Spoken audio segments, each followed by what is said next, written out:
Hello everyone, welcome back to my channel. तो शिक्षक भर्ती परीक्षाओं के लिए सीडीपी की टेस्ट सीरीज नंबर 9 है। आज की वीडियो जो है ये हमारी डेविड पी उज़बेल, एल्बर्ट बंडूरा और कुछ और टॉपिक्स के सीडीपी के इम्पोर्टेंट क्वेश्चंस की है। तो आइए शुरू करते हैं आज की वीडियो अपने फर्स्ट क्वेश्चन के साथ। फर्स्ट क्वेश्चन है, उसुबेल का अधिगम सिद्धांत मुख्य रूप से किस दृष्टिकोण पर आधारित है। उसुबेल या आसुबेल कहा जाता है। इनका अधिगम सिद्धांत आपको चार ऑप्शंस हैं, व्यवहारवादी, संज्ञानात्मक, सामाजिक सांस्कृतिक या रचनावादी। तो आसुबेल का जो अधिगम सिद्धांत है वो संज्ञानात्मक दृष्टिकोण पर बल देता है और इस बात पर बल देता है कि विद्यार्थी के मस्तिष्क में जो पहले से मौजूद ज्ञान है और नई जानकारी है उन दोनों के बीच सार्थक संबंध होना चाहिए। तो आसुबेल का जो अधिगम सिद्धांत है वो संज्ञानात्मक विकास का सिद्धांत, ऑप्शन नंबर बी हो जाएगा। इसका मुख्य आधार है कि पूर्व ज्ञान और संज्ञानात्मक ज्ञान दोनों के बीच संबंध होना चाहिए और ये अग्रिम संगठक ये इनकी अवधारणा है। नेक्स्ट क्वेश्चन है, सार्थक अधिगम के लिए सबसे महत्वपूर्ण कारक क्या है। पुनर्बलन, पूर्व ज्ञान का उपयोग, अभ्यास की आवृत्ति या रट कर याद करना। तो हम देख रहे हैं सार्थक अधिगम, सार्थक मतलब उसका प्रभावी होना चाहिए, ठीक है, और आपका वो अधिगम जो है वो सीखने का सही होना चाहिए। तो सार्थक अधिगम के लिए जो सबसे महत्वपूर्ण कारक है ये आपको होना चाहिए पूर्व ज्ञान का उपयोग। ये आसुबेल का सिद्धांत है। आसुबेल बोलते हैं कि पुराने ज्ञान को नए ज्ञान के साथ सार्थक रूप से जोड़ना होना चाहिए। तो सार्थक अधिगम के लिए सबसे महत्वपूर्ण कारक हो जाएगा पूर्व ज्ञान का उपयोग, ठीक है। तो ऑप्शन नंबर बी इसका करेक्ट आंसर हो जाएगा। आसुबेल का प्रमुख विचार है कि अधिगम को प्रभावित करने वाला सबसे महत्वपूर्ण एकल कारक है विद्यार्थी की पहले से क्या जानते हैं। नेक्स्ट है, अग्रिम संगठक का मुख्य कार्य क्या है। पाठ को कठिन बनाना, विद्यार्थी का मूल्यांकन करना, पूर्व ज्ञान और नए ज्ञान के बीच पुल का काम करना या शिक्षक के कार्यभार को कम करना। तो अग्रिम संगठक क्या है, एक प्रारंभिक ढांचा है जो विद्यार्थी को नए विषय को सिखाने से पहले पुराने उस विषय के बारे में जो उसका पुराना ज्ञान है उसको जानता है, फिर उसको नए ज्ञान से जोड़ने में मदद करता है। इसी को कहा जाता है अग्रिम संगठक। इसको पाठ पढ़ाने से पहले दिया जाता है। जैसा हम बोलते हैं ना इंट्रोडक्टरी क्वेश्चन की, हम पाठ को पढ़ाने से पहले देखते हैं कि बच्चा उस सब्जेक्ट के बारे में क्या जानता है। तो वही है अग्रिम संगठक। ऑप्शन नंबर सी इसका करेक्ट आंसर हो जाएगा। पूर्व ज्ञान और नए ज्ञान को बीच पुल का काम करना। नेक्स्ट है, आसुबेल ने अधिगम के मुख्यतः कितने प्रमुख प्रकार बताए हैं। 2, 3, 4 या 5। तो आसुबेल ने अधिगम को मुख्यतः 2 आयामों के आधार पर समझाया है और इसके 4 प्रकार बताए हैं, ठीक है। तो ऑप्शन नंबर सी इसका करेक्ट आंसर हो जाएगा। 2 प्रमुख आयाम कौन कौन से हैं, ग्रहणात्मक और खोजपूर्ण और सार्थक और यांत्रिक। तो 2 आयाम है और 4 प्रकार है। आपको याद रखना है, सार्थक ग्रहणात्मक अधिगम, यांत्रिक ग्रहणात्मक अधिगम, सार्थक खोजपूर्ण अधिगम और यांत्रिक खोजपूर्ण अधिगम। यांत्रिक का मतलब होता है रटने वाला। तो यांत्रिक या रटने वाले अधिगम में ज्ञान कैसा होता है। ऑप्शन है स्थायी और गहराई से जुड़ा हुआ, अपेक्षाकृत अस्थायी और बिना अर्थपूर्ण संबंध के, हमेशा तार्किक या केवल अनुभव आधारित। तो यांत्रिक अधिगम मतलब रटने वाला अधिगम। इसमें विद्यार्थी क्या करता है, कोई पूर्व ज्ञान से संबंध नहीं जोड़ता, कोई सार्थक संबंध नहीं जोड़ता, सिर्फ जो चीज दी हुई है उसको रट लेता है। तो ये लंबे समय तक टिका नहीं रहता। इसीलिए यांत्रिक अधिगम जो रहता है अस्थायी होता है और बिना अर्थपूर्ण संबंध के होता है। तो ऑप्शन नंबर बी इसका करेक्ट आंसर हो जाएगा। सार्थक अधिगम जो होता है वो संबंध स्थापित करके सीखते हैं और यांत्रिक अधिगम में बिना अर्थपूर्ण संबंध के बस उसको याद कर लेते हैं। अगला है, यदि कोई विद्यार्थी किसी नई जानकारी को अपने पूर्व ज्ञान से जोड़कर नहीं सीखता तो वो अधिगम किसके निकट होगा। सार्थक अधिगम, ग्रहणात्मक अधिगम, यांत्रिक अधिगम या अंतर्दृष्टि अधिगम। तो क्या बोला जा रहा है, पूर्व ज्ञान से जोड़कर नहीं सीखता, वो सिर्फ उसको रट लेता है, तो वो अधिगम रटने वाला अधिगम है जिसको हम लोग यांत्रिक अधिगम बोलते हैं। तो ऑप्शन नंबर सी इसका करेक्ट आंसर हो जाएगा। सिर्फ नई जानकारी याद करना, पहले मौजूद ज्ञान से नहीं जोड़ना। और ग्रहणात्मक अधिगम भी सार्थक हो सकता है, इसलिए शिक्षक से ज्ञान प्राप्त करना अपने आप में यांत्रिक नहीं है। तो आसुबेल ने ग्रहणात्मक अधिगम और यांत्रिक अधिगम को 2 अलग अलग माना है। नेक्स्ट है, आसुबेल का सिद्धांत किस शिक्षा के स्तर के लिए विशेष रूप से उपयोगी माना जाता है। केवल पूर्व प्राथमिक विद्यालय और उच्च शिक्षा, केवल तकनीकी प्रशिक्षण या केवल शोध कार्य। तो आसुबेल का सिद्धांत जो है वो हर वर्ग विशेष के लिए माना जाता है। उनका कहना है कि इंसान चाहे किसी भी एज ग्रुप में हो, अगर वो अपने ज्ञान को पूर्व ज्ञान से जोड़ेगा और फिर नई चीजें सीखेगा, तब उसको चीजें अच्छे से याद रहेंगी, तो वो विद्यालय, उच्च शिक्षा सब में काम आएंगी। इसलिए ऑप्शन नंबर 20 का करेक्ट आंसर हो जाएगा। इसमें शिक्षक ऐसे विषय को शिक्षण करते हैं जिसमें व्यवस्थित रूप से विषय वस्तु प्रस्तुत करेंगे और विद्यार्थी की पूर्व ज्ञान संरचना से जोड़ेंगे। इसमें व्याख्यान, व्याख्या, पाठ संगठन और अग्रिम संगठक के प्रयोग में उपयोगी है। नेक्स्ट है ग्रहणात्मक अधिगम का क्या अर्थ है? विद्यार्थी द्वारा स्वयं सभी तथ्यों की खोज करना, तैयार ज्ञान को व्यवस्थित रूप से ग्रहण करना, केवल रटकर उत्तर देना या केवल शिक्षक को सुनना। तो ग्रहणात्मक अधिगम में क्या होता है? तैयार ज्ञान शिक्षक रखते हैं और वो बच्चों को देते हैं, तो ये तैयार ज्ञान को व्यवस्थित रूप से ग्रहण करते हैं, ये होता है ग्रहणात्मक अधिगम। तो ऑप्शन नंबर 20 का करेक्ट आंसर हो जाएगा।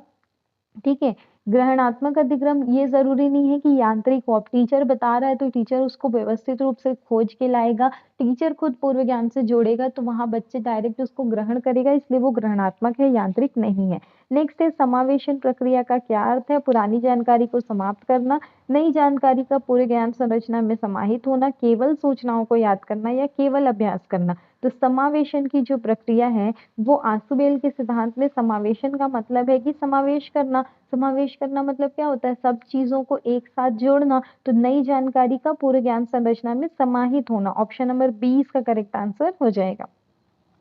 नेक्स्ट है निम्न में से किस मनोवैज्ञानिक के विचारों का ओसुबेल के सिद्धांत संज्ञानात्मक विकास की दृष्टि से निकटता रखता है? बीएफ स्किनर, जीन पियाजे, इवान पावलोव या एडवर्ड थाइंडाइक। तो आसुबेल का जो सिद्धांत है वो संज्ञानात्मक विकास का सिद्धांत है, और संज्ञानात्मक विकास किससे संबंधित है? जीन पियाजे से। तो ऑप्शन नंबर 20 का करेक्ट आंसर हो जाएगा। दोनों संज्ञानात्मक प्रक्रियाओं और व्यक्ति की ज्ञान संरचना को महत्व देते हैं। भले ही सिद्धांत अलग अलग है, पर दोनों क्योंकि संज्ञानात्मक प्रक्रिया की बात करते हैं, इसलिए ऑप्शन नंबर 20 का करेक्ट आंसर हो जाएगा। ठीक है, नेक्स्ट है खोजपूर्ण अधिगम आसुबेल के वर्गीकरण में क्या है? अधिगम का प्रकार है, केवल यांत्रिक अधिगम है, अधिगम के विरुद्ध प्रक्रिया है या केवल पुनर्बलन की प्रक्रिया है? तो आई होप ये आंसर तो हमको देना आ जाएगा कि खोजपूर्ण अधिगम जो है वो केवल केवल तो हटा देंगे, अधिगम के विरुद्ध होगा नहीं, तो अधिगम का एक प्रकार हो जाएगा। ऑप्शन नंबर ए इसका करेक्ट आंसर हो जाएगा। नेक्स्ट क्वेश्चन है कक्षा में प्रस्तावना कौशल का प्रयोग आसुबेल के किस सिद्धांत से सबसे अधिक मेल खाता है? पुनर्बलन का सिद्धांत, अग्रिम संगठक, प्रयत्न और भूल या अनुकरण का सिद्धांत। तो प्रस्तावना कौशल का प्रयोग जो है वो है आपका प्रस्तावना कौशल। मैंने बताया ना इंट्रोडक्टरी क्वेश्चन में आप क्या करते हैं, बच्चे को क्वेश्चन पूछते हैं कि उसको उस सब्जेक्ट के बारे में पहले से क्या नॉलेज है। तो इसमें पूर्व ज्ञान होता है, तो पूर्व ज्ञान क्या होता है? अग्रिम संगठक होता है। ऑप्शन नंबर 20 का करेक्ट आंसर हो जाएगा। नेक्स्ट है आसुबेल के अनुसार सीखने को प्रभावित करने वाला सबसे महत्वपूर्ण निर्धारक क्या है? शिक्षक की योग्यता, विद्यार्थी का पूर्व ज्ञान, विद्यालय का वातावरण या पुरस्कार और दंड। तो सीखने को प्रभावित करने वाला जो सबसे महत्वपूर्ण कारक हो जाएगा वो क्या हो जाएगा? विद्यार्थी का पूर्व ज्ञान। आसुबेल के अनुसार पूछा गया है। ठीक है, तो ये सीखने को प्रभावित करने वाला सबसे महत्वपूर्ण कारक। अगर विद्यार्थी को उस सब्जेक्ट के बारे में पहले से नॉलेज है तो विद्यार्थी उसको रिलेट करके, अपडेट करके अपने ज्ञान को अच्छे से बढ़ा पाएगा। इसीलिए ऑप्शन नंबर बी, आसुबेल के अनुसार विद्यार्थी पहले से क्या जानता है, ये सबसे इंपॉर्टेंट है। नेक्स्ट है सार्थक अधिगम का सामान्य परिणाम क्या होता है? दीर्घकालिक और बेहतर स्मरण, केवल अल्पकालिक स्मरण, केवल रटने की क्षमता या सीखने में अरुचि। तो सार्थक अधिगम इसका सामान्य परिणाम क्या हो जाएगा? इसका परिणाम हो जाएगा सार्थक है मतलब अर्थपूर्ण है, अर्थपूर्ण है मतलब वो जानकारी अच्छे से स्थायी रूप से याद रहेगी। तो दीर्घकालिक और बेहतर स्मरण, ऑप्शन नंबर अ इसका करेक्ट आंसर हो जाएगा। नेक्स्ट है अवधारणा मानचित्र उसुबेल के सिद्धांत के किस पहलू का समर्थन करता है? केवल रटने का, सूचनाओं को असंगठित रखने का, ज्ञान को तार्किक रूप से व्यवस्थित करने का या केवल शिक्षक केंद्रित शिक्षण का। तो केवल केवल तो हटा दीजिए, बी और सी में से देखते हैं। तो अवधारणा मानचित्र बोल रहे हैं, तो अवधारणा मानचित्र क्या करेगा? ज्ञान को तार्किक रूप से व्यवस्थित रखने का काम करेगा, क्योंकि सूचना को असंगठित रखना ये भी नेगेटिव हो गया। तो ऑप्शन नंबर सी इसका करेक्ट आंसर हो जाएगा। नेक्स्ट क्वेश्चन हम देखेंगे एल्बर्ट बंडूरा के सामाजिक अधिगम सिद्धांत से क्वेश्चन दिया गया है, एल्बर्ट बंडूरा के सिद्धांत को किस नाम से भी जाना जाता है? क्रिया प्रसूत अनुबंधन, प्रेक्षणात्मक अधिगम, अंतर्दृष्टि अधिगम या उद्दीपन अनुक्रिया सिद्धांत। तो क्रिया प्रसूत तो स्किनर का है, अंतर्दृष्टि कोहलर का है, उद्दीपन अनुक्रिया आपका आई थिंक पावलोव का है। हाँ, जो कुत्ते पर प्रयोग किया था। तो प्रेक्षणात्मक अधिगम हो जाएगा आपका अल्बर्ट बंडूरा का, जिन्होंने बोबो डॉल पर प्रयोग किया था। बच्चों को आक्रामक व्यवहार देखा था कि कैसे दूसरों का व्यवहार देखकर बच्चे उसमें अनुकरण करते हैं। तो बंडूरा के प्रारंभिक कार्य को सामाजिक अधिगम से और बाद में सामाजिक संज्ञानात्मक दृष्टिकोण से जोड़ा गया। नेक्स्ट है, बंडूरा के प्रेक्षणात्मक अधिगम के चरणों का सही क्रम क्या है? अवधान, धारण, पुनरुत्पादन, अभिप्रेरणा। तो आपको बताना है कि चारों में सबसे पहले क्या आएगा, उसके बाद, उसके बाद, उसके बाद। तो सबसे पहले क्या होता है? अवधान होता है। विद्यार्थी का उस पर ध्यान जाना चाहिए। फिर वो धारण करेगा, वो उसके दिमाग में आना चाहिए। पुनरुत्पादन, फिर वो उसको दोहराएगा और उसके लिए लास्ट में प्रेरणा की आवश्यकता होगी। तो अवधान सबसे पहले मतलब ध्यान जाना, धारण मतलब उसको धारण करना, याद करना, पुनरुत्पादन मतलब फिर खुद उस व्यवहार को अपनाना और उसको दोबारा से करना, और अभिप्रेरणा, इन सबको करने के लिए उसकी प्रेरणा होनी चाहिए। तो ऑप्शन नंबर ए इसका करेक्ट आंसर हो जाएगा। नेक्स्ट है, बोबो गुड़िया या बोबो डॉल प्रयोग का मुख्य उद्देश्य क्या था? बच्चों की बुद्धि मापना, आक्रामक व्यवहार के अनुकरण को दर्शाना, भाषा विकास की गति मापना या स्मृति की क्षमता मापना। तो बोबो डॉल का प्रयोग से बच्चों ने क्या किया था? वयस्क मॉडल के आक्रामक व्यवहार को देखकर उन्होंने बोबो डॉल पर सेम उसको रिपीट किया था। तो ये आक्रामक व्यवहार के अनुकरण को दर्शाया था। प्रेक्षण द्वारा अधिगम और अनुकरण के प्रमाण के बारे में बात हुई थी। नेक्स्ट क्वेश्चन है, बंडूरा के अनुसार सामाजिक अधिगम में पुनर्बलन की क्या भूमिका है? ये व्यवहार को शुरू करने का एकमात्र कारण है, ये केवल शिक्षक के व्यवहार के लिए आवश्यक है, ये सीखे गए व्यवहार को बनाए रखने या उसके प्रदर्शन को प्रभावित कर सकता है, या इसका अधिगम से कोई संबंध नहीं है। तो अगर आपको इसका आंसर नहीं भी पता है ना और आप सीडीपी के स्टूडेंट हो, तो आपको एलिमिनेशन मेथड आना चाहिए कि ये व्यवहार को शुरू करने का एकमात्र कारण तो नहीं होगा। तो ये गलत है, केवल वाले तो गलत ही होते हैं। अधिगम से कोई संबंध नहीं है, कैसे संबंध नहीं होगा सामाजिक अधिगम का अधिगम से? तो ए, बी और डी गलत है, मतलब सी नंबर सही है कि ये सीखे गए व्यवहार को बनाए रखने और उसके प्रदर्शन को प्रभावित कर सकता है। तो ऑप्शन नंबर सी इसका करेक्ट आंसर हो जाएगा। बंडूरा का मानना था कि व्यक्ति किसी के व्यवहार को देखकर सीखता है, भले ही वो खुद से उसको उसका इंकरेजमेंट ना मिला हो, पर वो उसको देख करके अगर उसको चीजें पसंद आती है, ध्यान जाता है, तो वो उसको रिपीट करने की कोशिश करता है। तो बंडूरा ने प्रत्यक्ष, परोक्ष और आत्म पुनर्बलन जैसी अवधारणाओं को महत्व दिया। नेक्स्ट क्वेश्चन देखते हैं, पारस्परिक निर्धारणवाद किन तीन तत्वों की अंतःक्रिया को दर्शाता है? शिक्षक, अभिभावक और विद्यार्थी, व्यवहार, पर्यावरण और व्यक्तिगत कारक, पुरस्कार, दंड और व्यवहार, या स्मृति, ध्यान और बुद्धि। तो पारस्परिक निर्धारणवाद ये क्या है कि व्यक्ति का व्यवहार, उसके पर्यावरण और व्यक्तिगत या संज्ञानात्मक कारक एक दूसरे को प्रभावित करते हैं, ये मानना था बंडूरा का। तो उन्होंने व्यवहार, पर्यावरण और व्यक्तिगत कारक को एक दूसरे से संबंधित माना, इसी को बोला जाता है पारस्परिक निर्धारणवाद। नेक्स्ट क्वेश्चन है, बंडूरा की प्रसिद्ध पुस्तक सामाजिक अधिगम और व्यक्तित्व विकास किससे संबंधित है? सामाजिक अधिगम और व्यक्तित्व विकास, सीखने का मनोविज्ञान, व्यवहार संशोधन, बाल विकास का सिद्धांत। तो सामाजिक अधिगम और व्यक्तित्व विकास किससे संबंधित हो जाएगी? सामाजिक अधिगम और व्यक्तित्व विकास से। तो ऑप्शन नंबर ए इसका करेक्ट आंसर हो जाएगा। आपको याद रखना है, बंडूरा और रिचर्ड वॉल्ट्स की 1963 में ये बुक प्रकाशित हुई थी। नेक्स्ट है, बंडूरा के सिद्धांत की सबसे उपयुक्त विशेषता क्या है? केवल व्यवहार पर बल, केवल संज्ञान पर बल, केवल जैविक परिपक्वता पर बल, या व्यवहार, संज्ञान और वातावरण की पारस्परिक भूमिका। तो यहाँ पर हमको देख के आंसर मिल रहा है, ऑप्शन नंबर सी इसका करेक्ट आंसर हो जाएगा, व्यवहार, संज्ञान और वातावरण की पारस्परिक भूमिका। तो इनका जो था व्यवहारवादी दृष्टिकोण था, उन्होंने व्यक्ति की संज्ञानात्मक प्रक्रिया को भी महत्वपूर्ण माना और वातावरण को भी महत्वपूर्ण माना। नेक्स्ट है, किसी मॉडल के व्यवहार का प्रभाव विद्यार्थी पर सबसे अधिक किस स्थिति में हो सकता है? जब मॉडल की कोई सामाजिक प्रतिष्ठा ना हो, जब मॉडल आकर्षक, सक्षम या प्रतिष्ठित माना जाता हो, केवल तब जब मॉडल बहुत लंबा हो, या केवल तब जब मॉडल विद्यार्थी से छोटा हो। तो किसी भी मॉडल को आप किसी को भी कब इमिटेट करोगी, किसी को कब फॉलो करोगी? जब आप उससे प्रभावित होगी। तो प्रभावित होने में या तो वो आकर्षक होगा, या सक्षम होगा, या प्रतिष्ठित होगा। ठीक है, तो ऑप्शन नंबर बी इसका करेक्ट आंसर होगा कि सामने वाला व्यक्ति जब होगा उस लायक कि उसको फॉलो किया जाए, उसके जैसा बना जाए, तब ही आप उसको फॉलो करोगे, अदरवाइज नहीं करोगे। नेक्स्ट है एल्बर्ट बंडूरा किस देश में जन्मे मनोवैज्ञानिक थे? अमेरिका, कनाडा, जर्मनी या फ्रांस? तो अल्बर्ट बंडूरा जो थे वो कनाडा के वैज्ञानिक थे, मनोवैज्ञानिक। तो ऑप्शन नंबर 20 का करेक्ट आंसर हो जाएगा। इन्होंने सामाजिक अधिगम और प्रेक्षणात्मक अधिगम दिया और इन्होंने अमेरिका में जाके अपना शैक्षणिक और शोध कार्य किया था और इन्होंने बोबो डॉल पर प्रयोग किया था।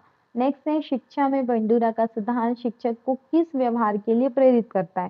केवल रटकर याद सीखने को बढ़ावा देने के लिए, स्वयं वांछनीय व्यवहार का आदर्श प्रस्तुत करने के लिए, केवल दंड देने के लिए या विद्यार्थी को बिना मार्गदर्शन के छोड़ने के लिए? तो ये सारे क्वेश्चंस ऐसे होते हैं ना जिसमें से आप आंसर्स निकाल सकते हो। तो यहाँ पे देख रहे हो केवल केवल तो गलत है रटने वाला, विद्यार्थी को बिना मार्गदर्शन के छोड़ोगे तो टीचर का काम ही क्या रहा? तो ऑप्शन नंबर बी है खुद अपने वांछनीय व्यवहार का आदर्श प्रस्तुत करोगे। नेक्स्ट है अधिगम आकलन और बाल विकास के मिक्स्ड क्वेश्चंस हैं। अधिगम की प्रकृति के संबंध में कौन सा कथन सबसे उपयुक्त है? परिपक्वता और अधिगम पूर्णता समान है, अधिगम व्यवहार में अपेक्षाकृत स्थायी परिवर्तन है, प्रत्येक व्यवहार परिवर्तन अधिगम का परिणाम है, या अधिगम केवल आनुवंशिकता पर आधारित है? बहुत अच्छा क्वेश्चन है क्योंकि इसमें से 2 या 3 ऑप्शंस है। डी नंबर तो गलत है दिख रहा है, पर ए, बी और सी में से हम कंफ्यूज हो सकते हैं, लेकिन सबसे सही क्या है कि अधिगम व्यवहार में अपेक्षाकृत स्थायी परिवर्तन है, ये सबसे सही है। तो ऑप्शन नंबर 20 का करेक्ट आंसर हो जाएगा। नेक्स्ट क्वेश्चन है एक शिक्षक विद्यार्थी को हर कार्य के लिए बाहरी पुरस्कार देता है, लंबे समय में बेहतर रणनीति क्या है? तो हर काम के लिए जब आप पुरस्कार दोगे ना तो ये थोड़ा सा ओवर है, तो इसमें हमको बताना है कि लंबे समय में ये रणनीति क्या है। प्रत्येक कार्य के लिए पुरस्कार देना, विद्यार्थियों में आंतरिक अभिप्रेरणा विकसित करना, केवल दंड का प्रयोग या केवल यांत्रिक स्मरण? तो जब आप हर काम के लिए पुरस्कार दोगे तो ऐसा नहीं है अब वो बच्चा एक क्वेश्चन सही बोला आप उसको एक चॉकलेट दे दिए, अब 10 बच्चे हैं, 20 बच्चे हैं, ठीक है, तो अब आप डेली डेली कितना दोगे? आपको क्या करना है, उनके अंदर इंटरनल मोटिवेशन लाना है, सिर्फ एक्सटर्नल कि हाँ पुरस्कार मिल रहा है तो बच्चे का व्यवहार बढ़ाएंगे, पर वो एकाध बार होना चाहिए, हर बार दोगे तो फिर वो सही नहीं है। इसलिए ऑप्शन नंबर बी है कि आपको लंबे समय में बेहतर रणनीति ये रखनी है कि उनको इंटरनली मोटिवेट करना है। नेक्स्ट है उच्च स्तरीय चिंतन को बढ़ावा देने के लिए शिक्षक को क्या करना चाहिए? केवल तथ्यों को याद कराना, खुले प्रश्न पूछकर तर्क और कारण स्पष्ट कराना, केवल हाँ या नहीं वाले प्रश्न पूछना, या केवल पाठ्यपुस्तक पढ़कर सुनाना? तो ये क्वेश्चन तो हम देख के बता सकते हैं, जो याद कराना, हाँ नहीं वाले प्रश्न पूछना और पाठ्यपुस्तक पढ़ाना केवल केवल गलत है। तो ऑप्शन नंबर 20 का करेक्ट आंसर हो जाएगा। उच्च स्तरीय चिंतन है तो ओपन एंडिंग क्वेश्चन है और कारण स्पष्ट कराना है। नेक्स्ट है निदानात्मक आकलन का प्राथमिक उद्देश्य क्या है? केवल अंतिम ग्रेड देना, सीखने की कठिनाई और उनके कारणों की पहचान करना, विद्यार्थियों को दंडित करना, या केवल परीक्षा परिणाम घोषित करना? तो निदानात्मक आकलन का जो उद्देश्य है वो क्या हो जाएगा? ए, सी और डी तो गलत दिख रहा है, तो ऑप्शन नंबर 20 का करेक्ट आंसर हो जाएगा। नेक्स्ट है संवेग अधिगम को किस प्रकार प्रभावित कर सकते हैं? संवेगों का अधिगम से कोई संबंध नहीं है, ऐसा नहीं है, इमोशंस जो है वो लर्निंग से रिलेटेड है, तो ए नंबर तो गलत हो गया। अत्यधिक भय और चिंता अधिगम में बाधा डाल सकते हैं, तो ये आंसर हो सकता है। सभी सकारात्मक संवेग अधिगम में बाधा डालते हैं, तो सकारात्मक कभी भी बाधा नहीं डालेगा, तो ऑप्शन नंबर सी गलत है। केवल नकारात्मक संवेग ही अधिगम के लिए उपयोगी है, तो डी भी गलत है। तो बी नंबर आपका करेक्ट हो जाएगा कि अत्यधिक भय और चिंता है तो वो अधिगम में बाधा डालते हैं। अगर आप किसी को टेंशन में रखोगे तो वो चीजों को धीरे सीखेगा या नहीं ही सीखेगा, पर अगर वो वहां पर सुरक्षित है, सकारात्मक वातावरण है, तो वो सीखने में सहायता करते हैं।